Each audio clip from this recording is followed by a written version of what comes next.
Welcome to Literary Speak, a forum where readers, writers, and artists meet to promote a love of reading, writing, literacy, and the arts. I'm Deborah Thomas, your host for the next half hour.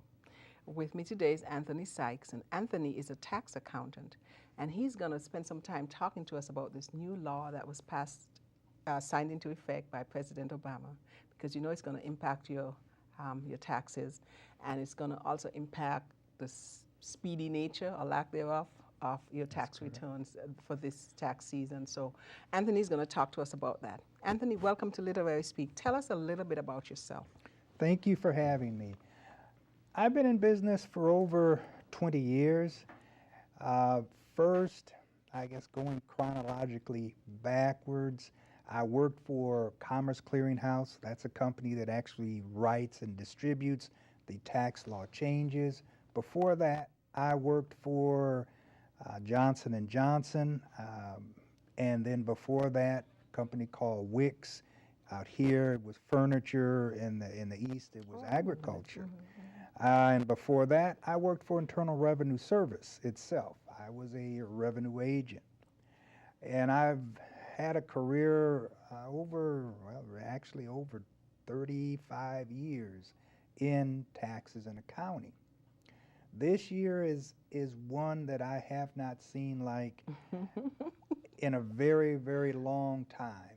And I'll talk to you a little bit about what's happened, a little bit politically as well as tax-wise. First, the president, actually that was a campaign promise that he did not want to break, but he had to in order to get the unemployment extended. And that was, he did not want to extend the tax breaks for the rich. Well, what the tax bill is, it's basically an extension of the Bush tax cuts. There were several tax changes this year, which to me is kind of a record from what I've seen. It's a lot of tax changes. But the biggest ones that we're going to cover a little bit, and others we'll kind of, I guess, give you an overview on.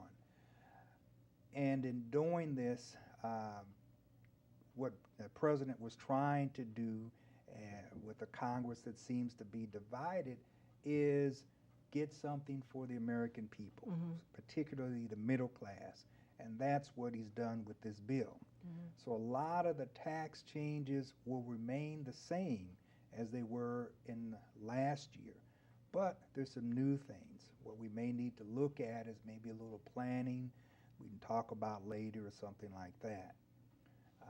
Starting off, some of the main ones, the tax bill kept in place the child tax credit.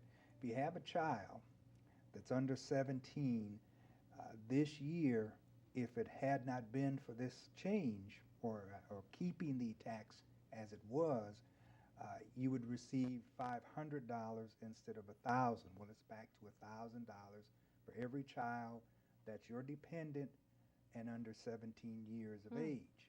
And what that's good, obviously another $500 in your pocket, but if you remember, there was a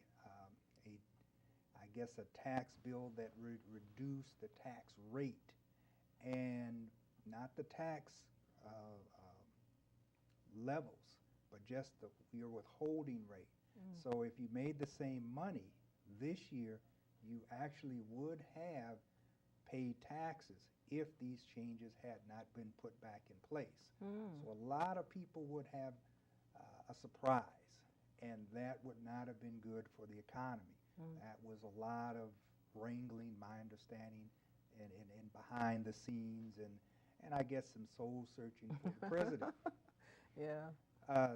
Then another one that's in place is the American Education Credit, and that was, it sort of replaced the Hope Credit, but it was a bigger tax credit if you had children in college. And I do have one in college, and that's helpful because it's a refundable credit, and refundable means even if you had no taxes, you still get this money. And that's always helpful. How do you not have taxes? What does that mean? Well, if a person, for whatever reason, and unfortunately, it's probably a bad one. If you made $20,000 and you have one of these upside down mortgages, and your mortgage interest is $15,000, well, with your exemptions and your dependents, if you have any, you won't have any taxable income, so therefore you wouldn't have any taxes. But with those dependents, you would still receive the child tax credit, and if they were in college, you would receive the college credit or the American tax credit. So those things are good. Another that really works, that you don't really see, is the marriage penalty. If you're married and you and your spouse make about the same, or even if there's a difference in the wage level, there's a penalty.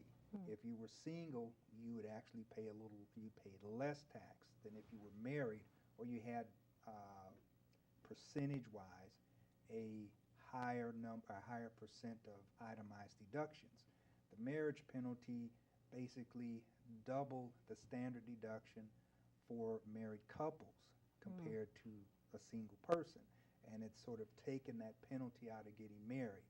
So it didn't give you an excuse to get divorced and just live together and create other issues later on. Yeah, really. Another one, and one of the bigger ones that actually will put money in your pocket, is the reduction and temporarily of the Social Security tax. And that's just for the employee. The employer is going to pay the same amount. However, for a year, it's only going to be 4.2. So you get a 2% reduction of your Social Security tax, which could amount to, depending on how much you make, as much as $1,000 or maybe a little bit more. That will put money in your pocket. So it's designed to kind of help the economy get stimulated and grow, help the American people feel that they have a little more money in their pocket so that